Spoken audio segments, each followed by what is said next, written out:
네, 지금까지 사상자는 256명으로 집계가 되고 있습니다. 사망자는 153명, 부상자는 103명인데요. 네, 계속해서 취재 기자와 함께 이번 참사 다시 한번 정리해 보겠습니다. 사회일보 손효정 기자 나와 있습니다. 네, 손 기자. 어서 오세요. 아무래도 가장 중요한 대목이죠. 인명피해 상황, 집계부터 좀 다시 한번 정리해 주시죠. 네, 그 사상자 숫자는 계속 업데이트되고 있습니다. 네. 지금까지 집계된 사망자는 153명입니다. 예, 사망자 가운데는 남성이 56명, 여성이 97명으로 여성이 조금 더 많고요. 외국인 사망자는 지금까지 25명으로 집계됐습니다. 네. 중국과 러시아, 미국 국적도 있는 것으로 파악됐는데 아직 모든 사망자의 국적이 파악되진 못했고요. 네. 부상자의 경우에는 103명으로 확인됐습니다. 이 가운데 중상은 24명이고 경상으로 분류된 환자는 79명입니다. 네. 이로써 이번 사고 사상자는 256명으로 늘어났는데요. 사상자 수는 계속 집계 중이고 또 중상자도 있어서 사망자 숫자가 더 늘어날 가능성도 있습니다. 네, 사상자 숫자는 모두 256명이고 그 가운데 153명이 사망자, 또 그 가운데 56명이 남성, 여성이 97명으로 파악되고 있는데 손 기자가 얘기한 대로 중상자 숫자가 24명이기 때문에 혹시라도 사망자 숫자가 추가될 수도 있다는 점까지 확인했습니다. 네, 이 사망자 신원 파악 지금 계속 진행이 되고 있는 거죠? 네, 경찰 확인 결과 지금까지 사망자 가운데 110명의 신원이 확인된 것으로 파악됐습니다. 네. 예, 사망자 대부분이 10대에서 20대 젊은 층인 것으로 파악이 됐는데요. 경찰은 아직 신원을 파악하지 못한 나머지 사망자 3명의 신원도 파악 중이라고 밝혔습니다. 주민등록 조회가 안 되는 미성년자거나 외국인이어서 신원 확인이 더뎌지는 것으로 추정됩니다. 경찰은 주로 지문을 조회해서 사망자 신원을 확인하고 또 지문 기록이 없는 미성년자의 경우 유전자 대조 방식을 활용하고 있는데 신원이 확인되면 유족에게 사고 사실을 개별적으로 통보하고 있습니다. 네. 자, 비좁은 골목에 인파가 몰렸고 급격하게 심정지 환자가 늘어났다가 당시 현장 속보였는데 다시 한번 그때 상황을 손 기자가 정리해 주시죠. 네, 먼저 이번 사건 처음부터 다시 짚어보겠습니다. 네. 사고가 처음 시작된 거 어젯밤 10시 조금 넘긴 시각인데요. 서울 이태원 해밀턴 호텔 주변 뒷골목에 앞뒤로 갑자기 많은 인파가 몰린 겁니다. 네. 아직 정확한 사고 경위가 파악된 건 아니지만 목격자들은 순식간에 사람들이 몰려들면서 인파 위로 사람들이 쓰러지고 또 쓰러지면서 사고가 발생했다고 말하고 있습니다. 또 사고 발생 직후 촬영된 영상 같이 보시면서 말씀 나누겠습니다. 네. 좁은 골목인데요. 여기에 인파 겹겹이 깔려 쓰러져 있는 모습입니다. 네. 그리고 경찰과 소방대원도 쉽게 구조에 나서기 어려워 보이는데요. 그래서 구조대원이 이제 위에서 깔려 있는 사람들이 일일이 일어세우고 또 인파를 이제 현장에서 통제하는 모습도 보입니다. 여기에 네. 사람들을 잡아당기려 하는 모습까지 포착이 됐는데요.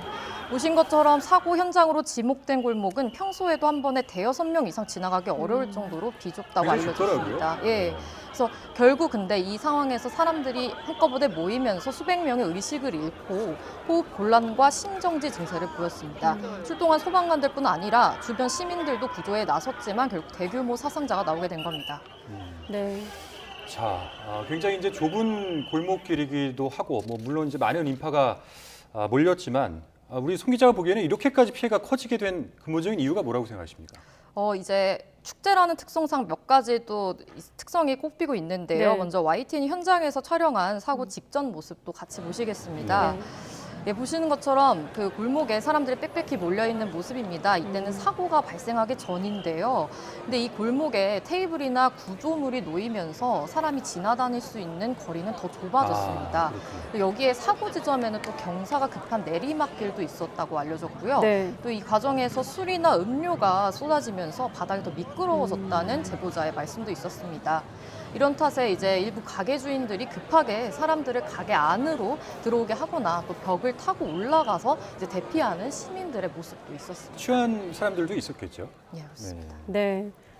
현장에서 YTN이 촬영한 사고 직전의 상황 보셨고 사실 다시 시간을 돌려서 이때의 대응이 참 아쉬운 그야말로 대형 참사가 발생한 건데 그렇습니다. 정부와 경찰 포함해 당국의 대응이 어땠는지 다시 한번 짚어주시죠. 네, 사고 당시부터 따져보겠습니다. 네. 워낙 이제 사람들이 많이 모였던 상황이어서 소방당국이 처음에 신고를 접수했지만 바로 대응이 좀 어려웠습니다. 소방당국에 최초 신고가 접수된 건 지난밤 10시 15분입니다. 2분 만에 구조대가 출동했지만 당시 이태원 일대에 사람도 많고 또 워낙 극심한 교통 정체가 빚어지면서 구급대 도착까지는 1시간가량이 더 걸렸다고 전해지고 네. 있습니다. 근데 이번 사고에서는 대부분의 부상자들이 심정지 상태로 발견됐잖아요. 이런 위급 상황에서는 이른바 골든타임이 매우 중요한데 네. 구급대 도착이 지연된 겁니다. 또 이제 이번 헬로윈에서는 이제 10만 명까지 모일 것이다 이런 예측이 나왔었는데요. 경찰이 사고 당일 투입한 인력은 130여 명에 불과한 것으로 파악됐습니다. 이제 이에 대해서 정부는 이번에 모인 인파가 지난해와 비슷한 규모였다. 그리고 또 같은 날 열린 비슷한 도심의 다른 시위에 대비하느라 경찰 병력이 분산됐다고 설명됐는데요. 하지만 이제 지자체 대응 부분에서도 좀 아쉬운 대목이 있습니다. 네. 서울시는 이번에 특별히 안전대책과 관련해 공식 입장을 준비하지 않았고 용산구도 이틀 전에 긴급 대책회의를 열었지만 이번 참사를 막지 못했습니다. 정부 안전 확보 대책이 충분했는지 앞으로 더 따져봐야 될 것 같습니다. 네, 적어도 정부가 이번에 모인 인파가 지난해와 비슷하다는 것을 알고 있었다는 점. 그런데 10만 명이 모일 것으로 예상되는 장소에 경찰의 당일 투입 인력, 아까도 언급했다시피 130여 명으로 파악되고 있는 상황입니다. 그러니까 그런 만큼 이제 정부도 뭔가 긴급 대응에 들어간 상황인데 앞으로의 어떤 방침 이런 걸 한번 짚어주시죠. 네, 일단 현장 인명 수색은 지금은 다 마무리가 됐습니다. 일단 경찰과 소방당국은 아직 구체적인 일정은 정해지지 않았지만 현장 감식을 진행할 예정이고요. 네. 현재 하지만 실종자 신고 접수 계속되고 있습니다. 오후 5시부터 6시까지 78건이 추가로 접수돼서 지금까지 누적 실종자 신고 건수는 모두 4,149건입니다. 이제 저희가 여러 번 말씀드렸듯이 서울 한남동 주민센터에 직접 방문해 접수하거나 아니면 02-2199-8660 전화로도 접수가 가능하십니다. 정부는 이제 재난 사태에 준해서 지금은 사고 상황을 수습하고 있는데요. 일단 오늘부터 일주일 동안이 국가 애도 기간으로 지정됐습니다. 5일까지죠? 네, 그렇습니다. 이번 주 오는 5일까지고요.